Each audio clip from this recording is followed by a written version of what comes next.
Hello,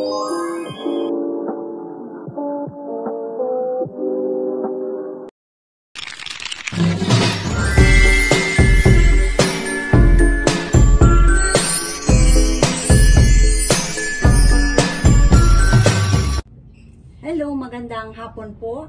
Ang pag-usapan natin, open muna. Opa, good afternoon. Magandang hapon po sa inyo.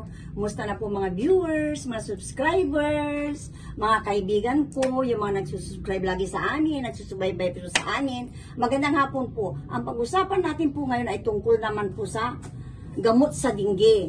Ang gamot ng dinggi na ito, di na natin pag-uusapan lahat po doon sa loob. Ito po yung papaya. Naku, nalalay, kakukuha ko lang po kanina doon.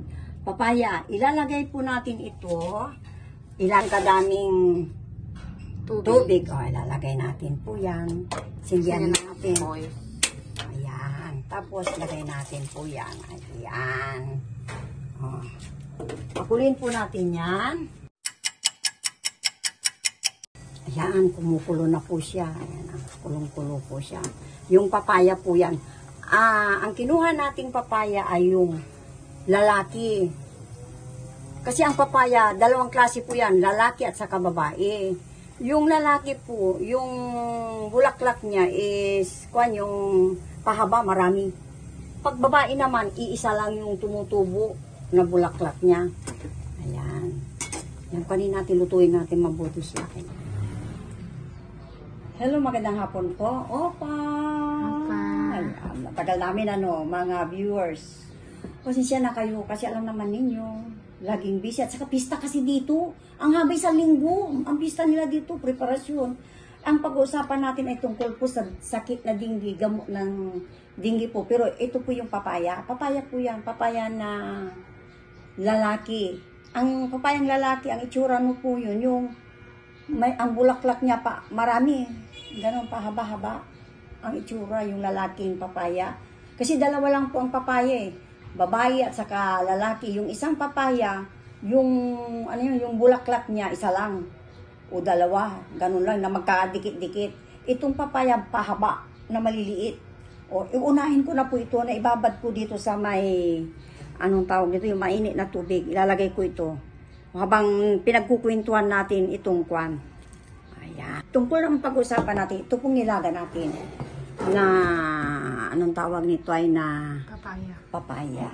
Ayan. Dahon ng papaya po yan. Ito po yung gamot ng dahon ng papaya. Saan natin nakukuha yung dinggi? Ano ang sintomas ng dinggi? Teresa, pakisabi ang sintomas ng dinggi. Lagnat. May rashes siya. At yung saka, yung sabi niya, bleeding ng ilong. Nagbe-bleeding ang ilong, nilalagnat. Mataas ang lagnat. Mataas ang lagnat. Ito po yung gamot niya. Bumababa yung kanya, yung hemoglobin niya. Para tumaas po lahat yun. Ito po. Ito yung nilaga nating dahon ng papaya. Ayan po. Inumin po yan. Gamot po yan sa nadinggi. Pangalawa po, mabilis yung gumaling. Ganun, 2 beses na inumin po na ganyan po. Kasi, paano ko nalaman? Ito po, meron po akong yung, alam niyo ba yung sinasabi ko, pinagdadasalan namin? Kunin to sa amin yan, na maganda daw yung papaya para sa dinggi po. Pangalawa po, yung kaklase ko, si Mercy Castronuevo, sinabi din niya yung papaya.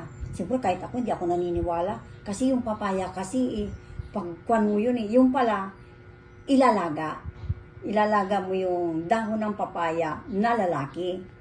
Pangalawa pa po, ang isa po nagsabi sa akin, yung kumari ko, si Jean Misty Oson. Hello, kumare.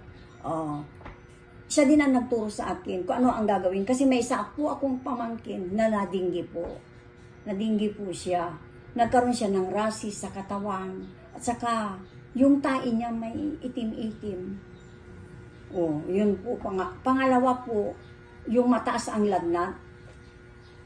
Pero hindi ho siya nag-bleeding dun sa ilong. Hindi siya nag-bleeding. Iba po siya, iba ang pinag-bleedingan niya. Kundi sa, sumama yata sa tae niya. Sa tae. O, ito po, yan. Inuman po yan. Yan po yung dahon na nilaga natin sa baba. Ito, para sa dinggi po. Parang kalamansi juice, no? Oo, karang kalamansi Diyos. Pangalawa po, ito po yung kwan.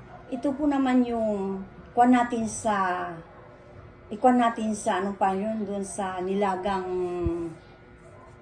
yung mainit na tubig. Yan. Kung gusto naman ninyo, na blender naman ito, i-blender.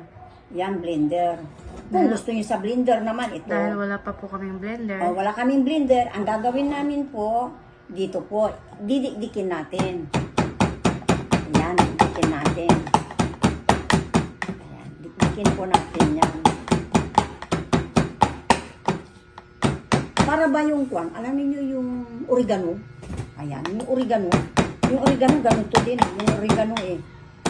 Ibabad din sa mainit na tubig din. Ayan. Ito niya. Pangalawa, ito ilagay natin dito. Ayan siya.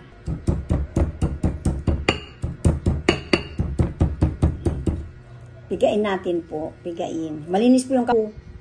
Oh, ayan po. Oh. Ayan. Ayan. Ganon din po yun. Pero kung ako sa inyo, mas maganda pa po yung nilagay yung ganito. Natatakot pa ko yung sa hilaw. Kung ako rin lang, gusto ko na yung ganito, nilaga. Kaysa yung pipigay mo na ganito. Kasi pag nagbabat ka nga ng kwan eh, ng ano, mata, yung nagiging manipis yung mga kamay-kamay eh. O yan. Ayan. Ito, yan po, oo. Yan po yung sabaw ng papaya po. Yan po yung mga sabaw ng papaya po. Hindi lang tatanungin, mas gusto ko sa nilaga. Para sa gamot po ng dingil. Garantisado po ako dyan. Bakit hindi nyo subukan? Kaysa magpa-doktor o ano, itry lang po ninyo. Wala naman pong masama eh. O isubok lang ninyo po. At saka yung kwan, alam ba ninyo, yung itlog ng pugo, para tuwas naman yung kwan ninyo. O, hemoglobin ninyo, ito. Dahon ng papaya, tumas ng dinggi po. Sige po, mga subscriber. Sana nagustuhan ninyo yung mga sinasabi namin po, nilagang dahon ng papaya. I-try po ninyo. Wala pong masama po dyan. Tikman ko para maniwala kayo.